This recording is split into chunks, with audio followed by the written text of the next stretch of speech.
Alright, so I'm going to try to share this very quickly. I've been studying anatomy and trying to figure out a system for myself to learn everything very quickly so that in the time that I'm going to develop a new figure, that I know very quickly what to do, without having to overthink things or just basically look for the of flow of thought, not stopping to look for certain things, just like developing a system for myself. So basically, this is it. It looks very difficult, and it actually is if you're brand new to this. But if you have, so this is obviously, I'm not an expert. I am just I'm learning myself. Comic books have been in my life I've restarted to study comic books for the past year, and I've been reading the Marvel way, and I've been looking at my old anatomy books that I have. I've been having Bern Hogarth book, and it's quite it seems very difficult, but it's quite easy. If you've seen the Marvel way, you can look that there's only really three, four, five different elements. So we have this can also be the potato sack. If you guys can look up the potato sack method, there's a way to do both of these in one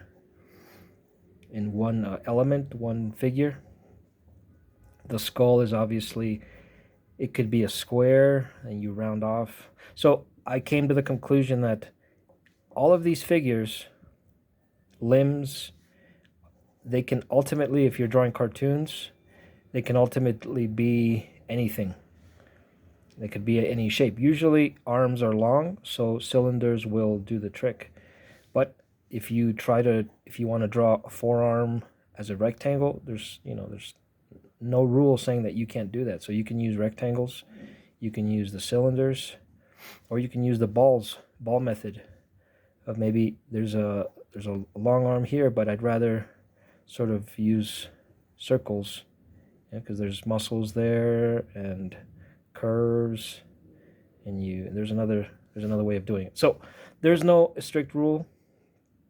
I always go back to traditional methods and try to make everything as strict as possible for myself. But that's what I've been learning, that there's no actual we're all completely different.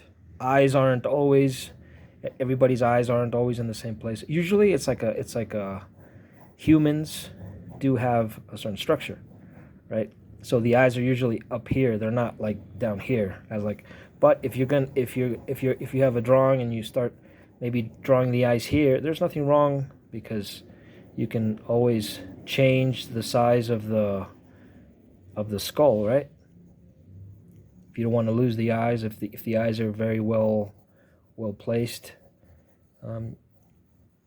So this is very malleable, right? The line, the pencil. It's something that Jim Lee was showing in his videos, that he doesn't sharpen this at all when he's doing his videos, because it's very it's sort of like a round. It really keeps the line very thick, and I would say gray, right? You can redraw, and it's almost like using clay. So so we got the skull, we got the eyes, and it's usually like you can't see it because it's. So then when I go back to details, I got this new Apollo Faber-Castell, and I'm using it a lot now. So we got the skull. You got to divide always in halves. Always think in halves. Halves. I'm sorry, I'm holding the camera, and okay, so we got half of the skull, but then I want to place the eyes specifically because it's a human being. I want to be sort of precise. So then the eyes are usually up there. It's almost like a cross, right, eyes. the nose, and the mouth, right? Sort of like this, very quickly, like a cartoonish version of. But obviously we're looking for roundness and, well, so we got the skull, we got the eyes, we got the nose, we got the mouth, lips, the chin, the cheeks. You want to always, you want to look for a really good, you want to use straight lines as well as curved for human beings. We got the ears, we got the earlobes back down here.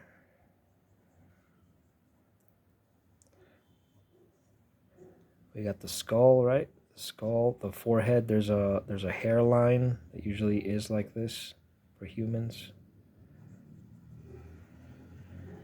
Hair. We got her neck.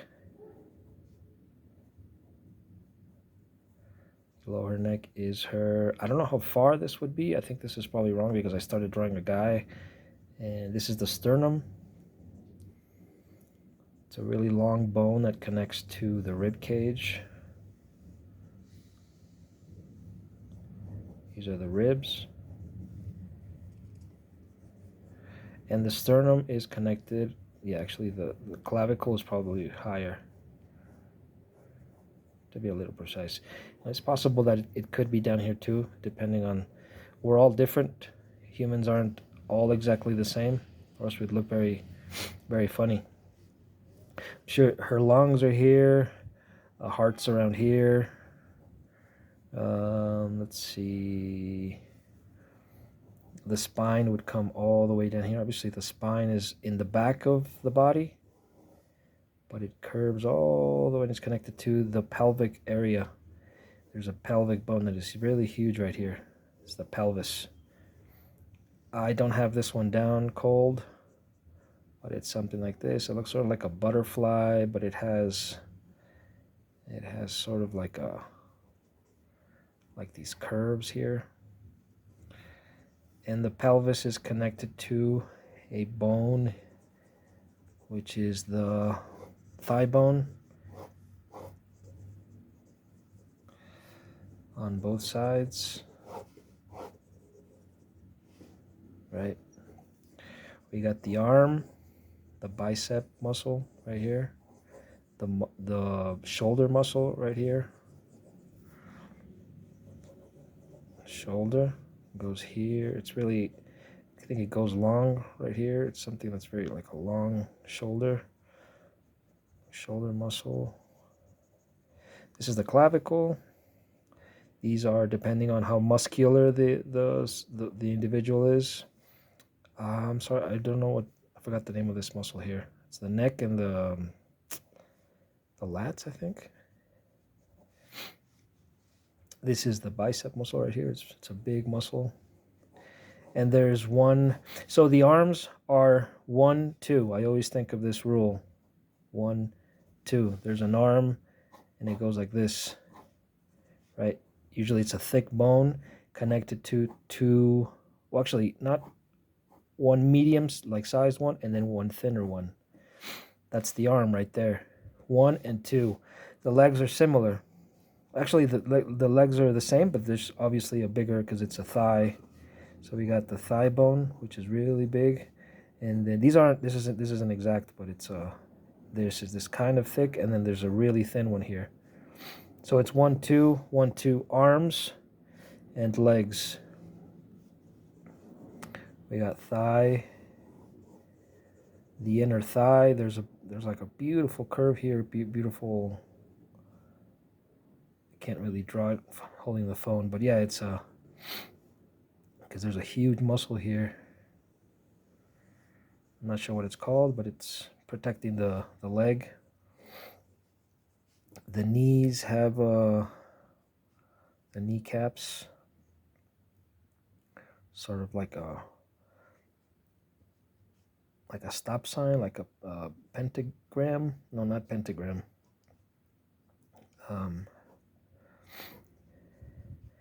It's connected to, I don't know. I'm missing the leg muscles, but yeah, it's something like this. It's usually like tendons are pretty really strong here near the, and then we have the bottom, which is, I said it was 1 2, right? So the one in the bottom has 2. If this is right, this is right. If it's not, then I gotta redo it. I'm gonna, oh, this is me learning. And the foot, which I usually draw from, there's many ways to do it, but let's see, from the side, we have this curve here. It depends on the angle, right? But usually if you're looking at it, you usually start with a triangle and round it off, almost like a shoe. And you sort of look, the top of the foot is, we know it has this curve here, and the sides are, like, I think of a shoe. Bart Sears talks about the rectangle, where he uses a rectangle hack. I think I got it, but it usually works for him. I haven't used it as much as he has, so obviously it's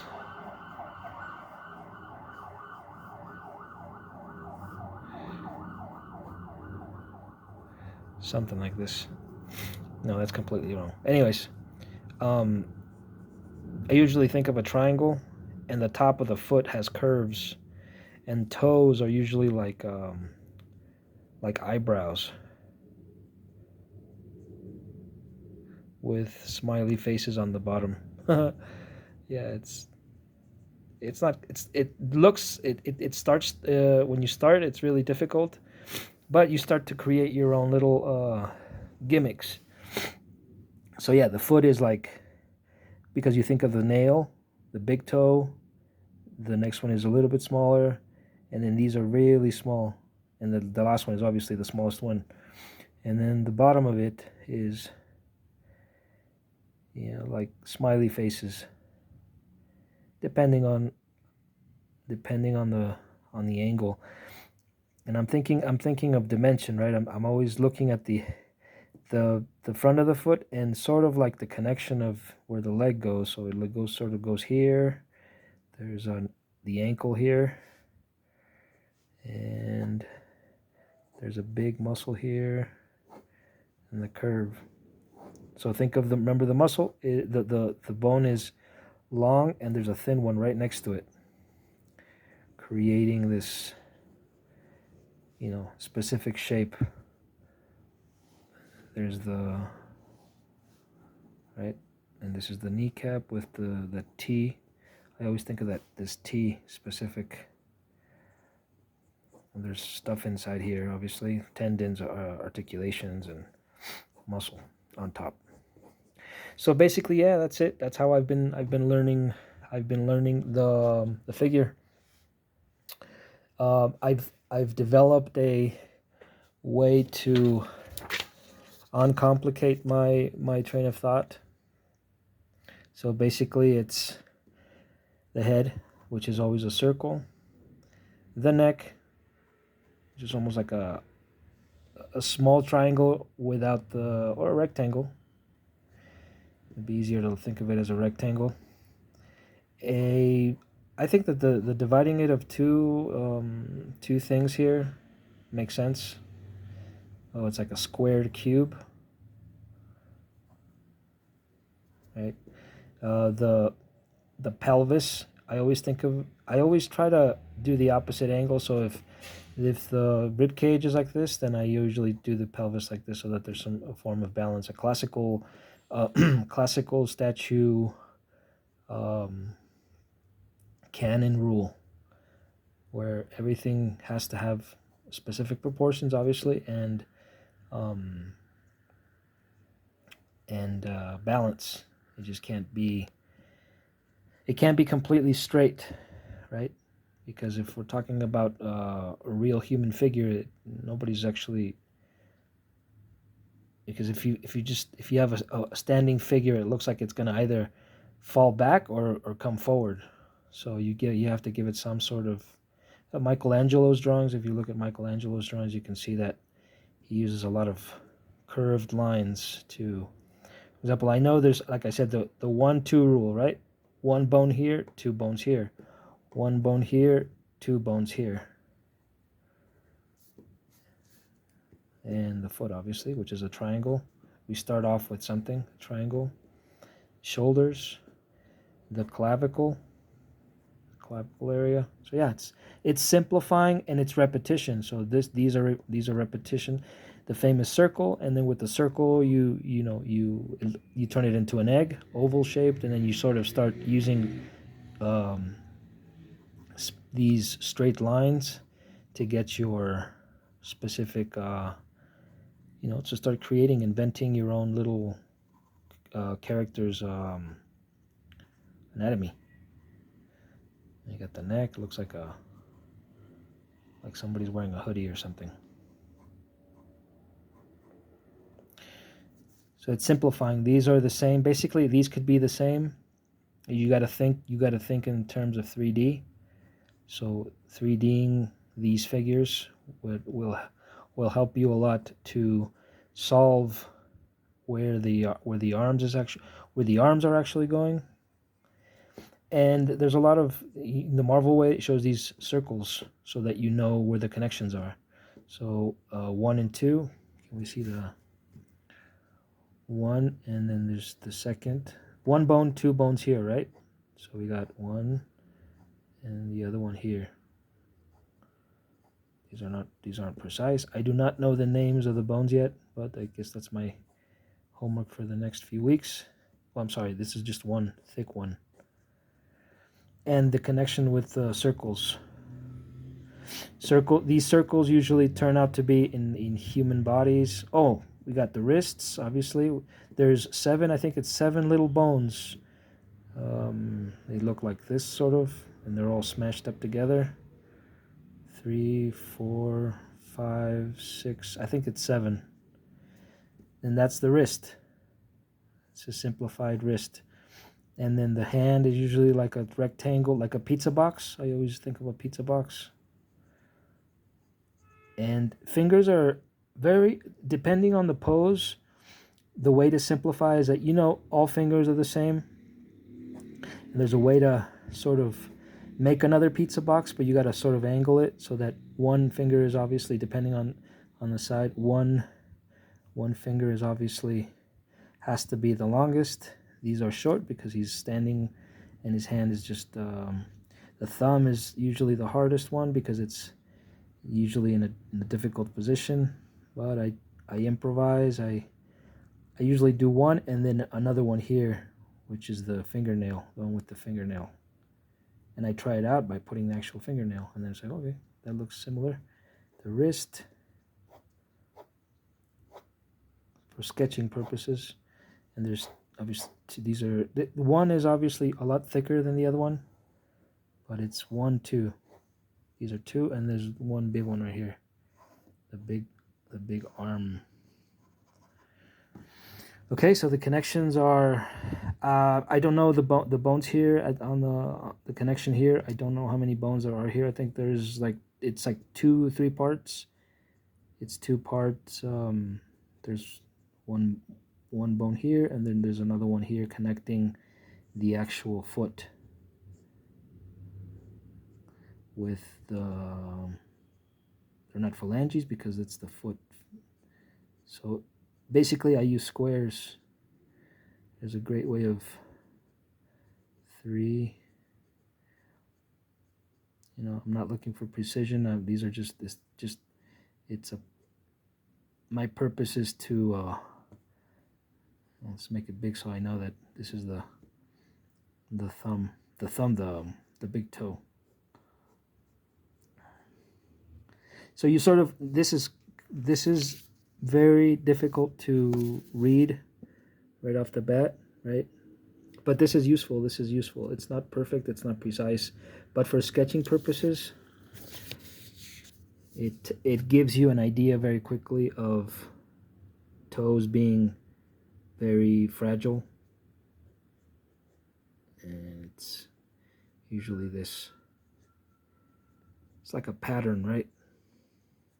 Fingers are also like this, but the actual bones are a lot different, obviously, because There's a curvature to the foot. Oh wait.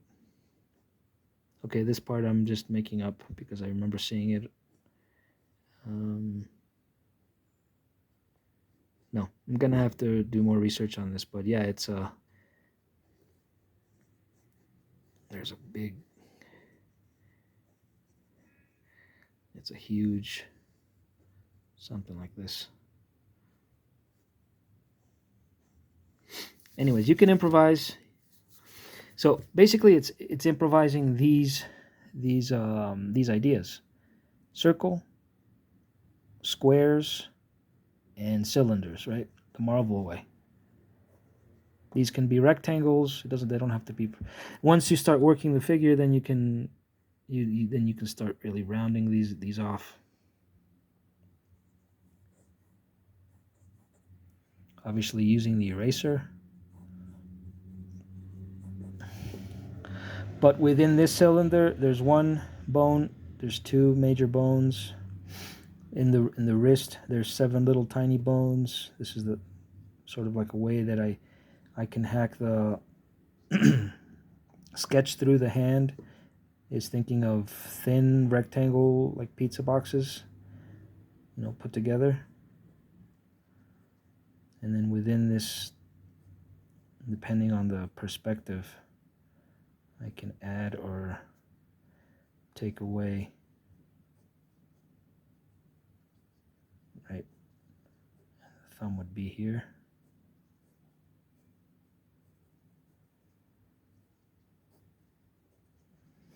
Okay, so basically this is what I've been learning, my knowledge of the body.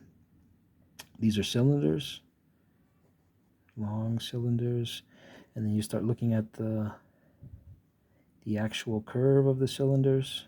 They don't have to be precise, but obviously for drawing comics or drawing cartoons, and oh, this may be a little bit too long because I'm drawing because I'm leaving the foot here. Usually it's one, they're usually the same size, give or take a few a few tiny rectangles, because they have the elbow, there's connections here, and we're all different. Some of us have longer bones, longer legs. Some of us have longer arms. But for a general rule, we're all basically utilizing the same proportions. Just that some of us are a lot different than other people. So basically, that's it. That's just my a quick view of what I've been learning. I'm trying to see if I can add something really quickly. The face is usually the circle and the T, right? It's like an egg shape, but it's not an egg. Well, yeah, it is an egg shape. Sometimes I go more, sometimes I go less. You want to use the halves.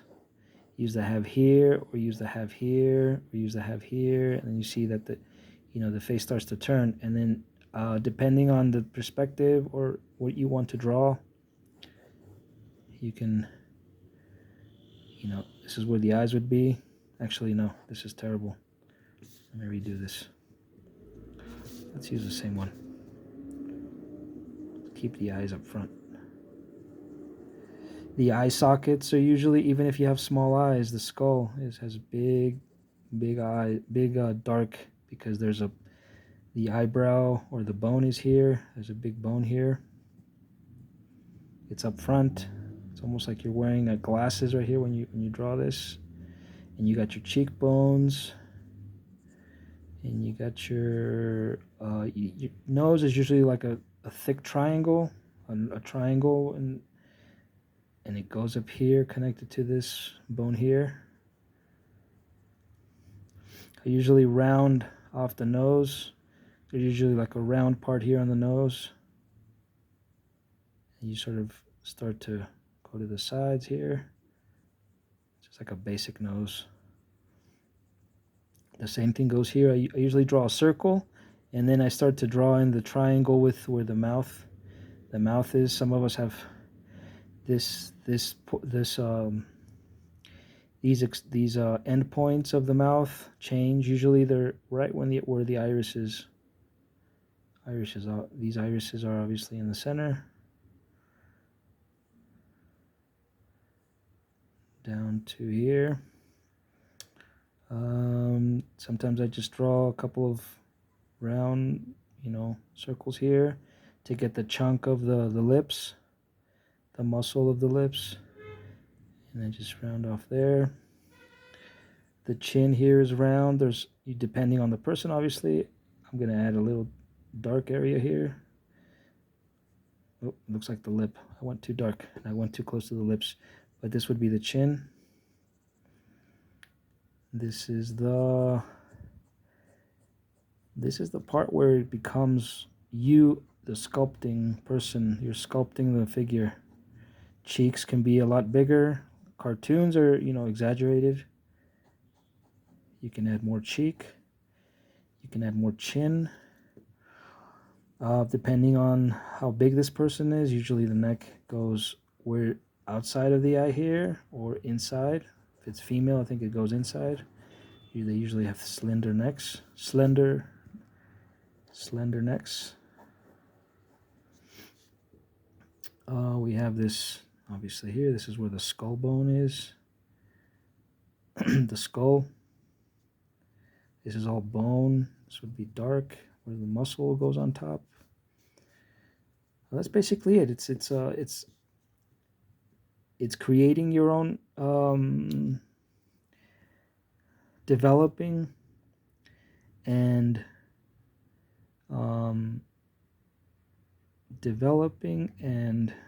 establishing something that looks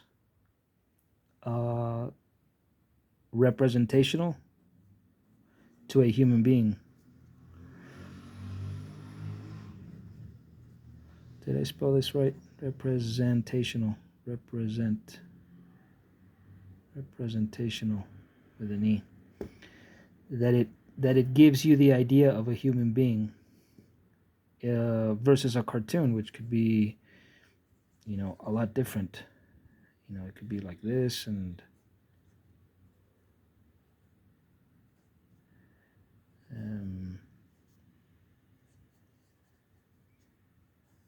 right. So we're looking for roundness.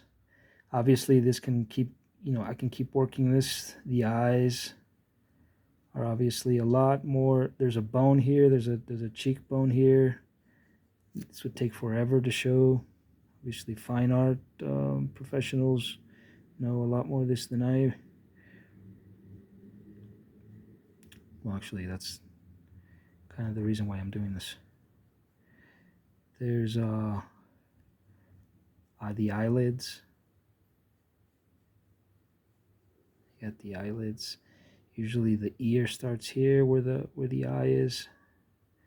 Depending on the person, I usually do this. I don't usually give these figures big ears. There's the Marvel way of, squaring off the eyebrow. It looks a lot more appealing and it looks aesthetically pleasing to the drawing, as opposed to drawing singular. Unless you're doing detail work, then it's different. Then you start, or if you're inking, then you do this. That's basically it. Looking for the thing that can ease halves. I usually use halves. It's a lot easier to say this is the half, and this is the. If it looks cartoony, then you start elongating things. For example, this looks like I left. We got eyes here, nose here. When it's at an angle, it's easier to just draw a triangle to start, And then you can add the mouth, the chin. This is where the ear is. I really like this pencil, this lead. I like this one too when I start drawing because it helps me really loosen up. So basically that's it. That's the idea. The idea is to simplify form. We're not going to start off with something. If I had a book here that I could show you. Yeah, this is a good book right here. Actually no. Any comic book will do. Yeah, let's use this one.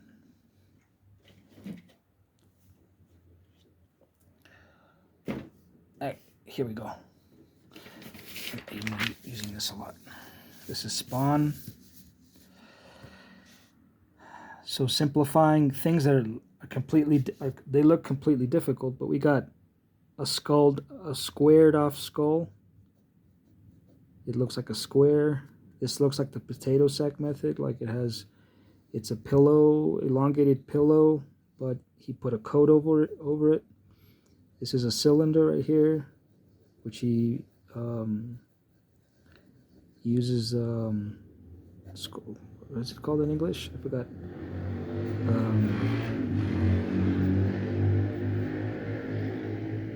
In Spanish it's called discorso. I forgot what it's called in English. It's a cylinder that's pointing in your direction or near your direction. So this is a cylinder. This is also a cylinder. If you add, this is a cylinder, looking cylinder. You know, looking for, this is another cylinder here, the leg. This is another cylinder, this leg here. And you're looking for things ultimately. I'm sorry, Todd McFarlane, I'm gonna draw over your drawing. Looking for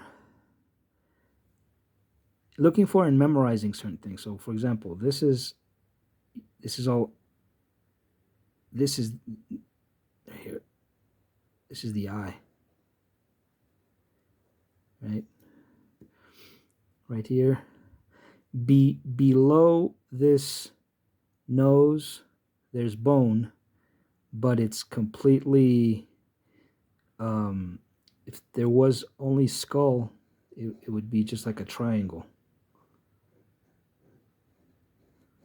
And there's nothing there.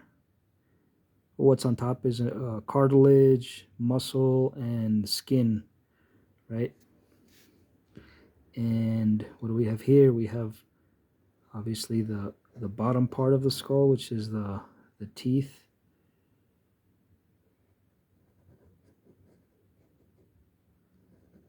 These are the teeth. If you look at a skull, it's open right here. It's got a closed mouth, but his teeth are doing this.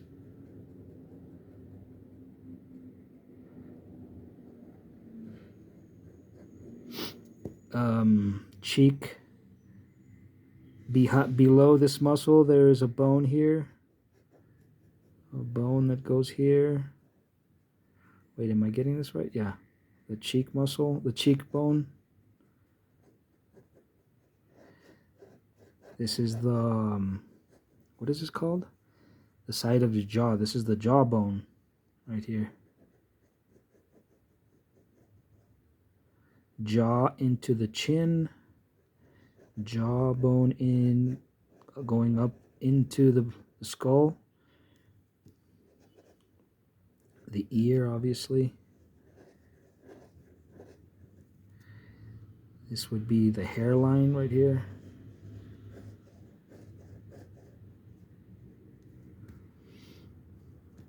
And obviously hair varies, but it's basically memorizing the skull, memorizing what's behind all this muscle.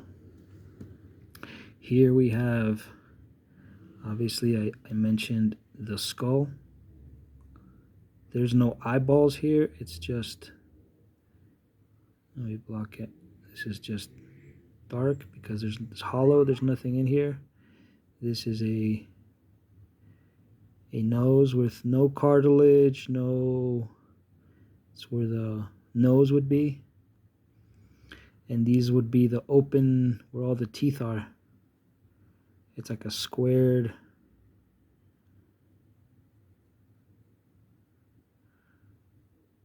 It looks like a skull, right?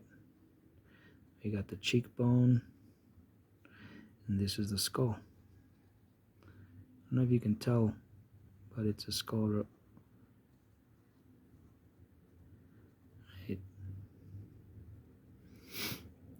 Right? That should make sense. Once you get this down, then you just add what I said. The one bone here, there's two bones here, there's one bone here, there's, oh, you can't see his other part, there's like one bone here, two down here, and the connections, obviously, the circles. The pelvis, which looks like a big diaper, but it looks like a butterfly, but it looks like you know, it's a specific form.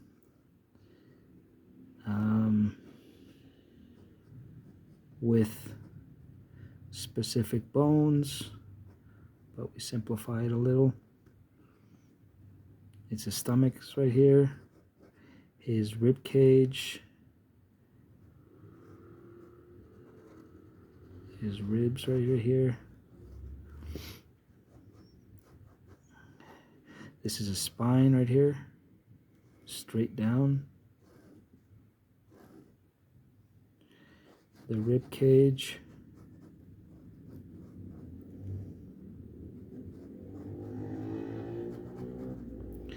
This would be where the pecs are.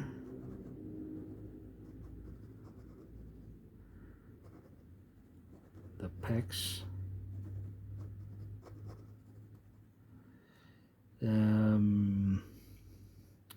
The shoulder, obviously, the shoulder muscle. I always think of shoulder pads where football players, you know, or the shoulder pads that your clothes used to carry.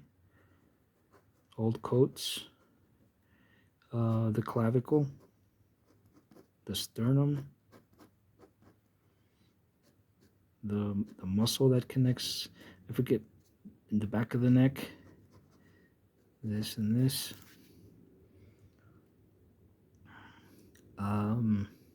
Yeah, that's basically it. It looks like a futuristic robot, like a Terminator. So it's one, the first, always the closest to the big, to the pelvis or to the shoulder, the torso, is one bone, and then two at the bottom. Right? Everything else that's on top is muscle, articulations, and tendons. And obviously clothes, the gear he's wearing, and accessories. But that's pretty much it.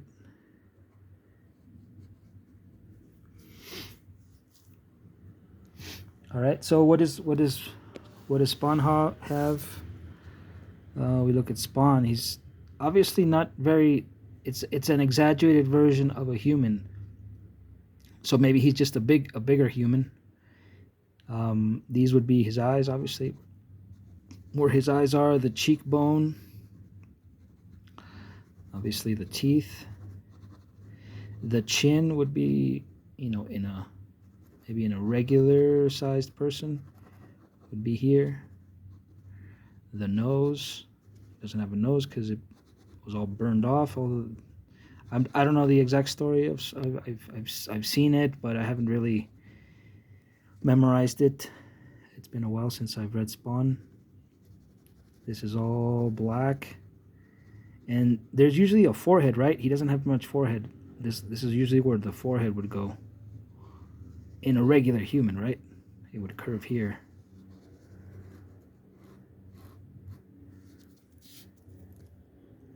His ears would be here.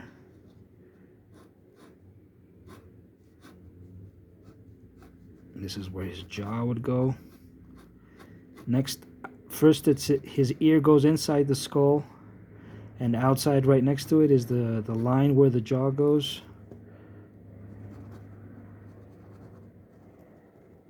And that's basically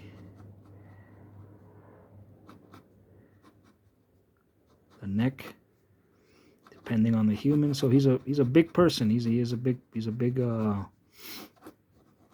male. But usually everybody has a forehead. This one doesn't have one because it's an exaggeration of what a person is and a comic book. So basically that's it. It's just me reviewing what I've been learning. Hands are, like I said, 3 parts. 1, 2, 3.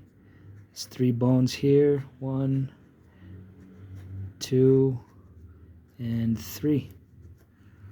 All 4 fingers. I think the thumb is. Oh, I always forget about the thumb. The thumb has 2. Or I could be wrong. I gotta look that up. The thumb is the different finger. But it's a way to hack the hand. It's usually, the way I do it is I think of 3-part phalanges, if that's the exact name, technical name. And then the thumb, I look for the angle and I look at my hand and I sort of like, I know that this one only goes up to this one, to this one. So there's 1, 2, and it lands on the 3rd one. And it has a specific muscle here, right? So depending on the angle, I sort of model it with my hand. I put it out, and I just sort of look, and I look at my finger. And I always look at the angle of the fingernail, the line that the fingernail is giving me, and that's going to give me the perspective, the correct perspective. All right, so that's it. Basically, that's a quick drawing review of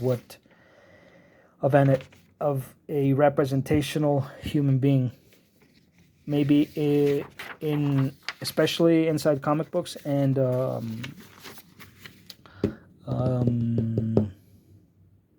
art, based on this figure that I was working on. All right.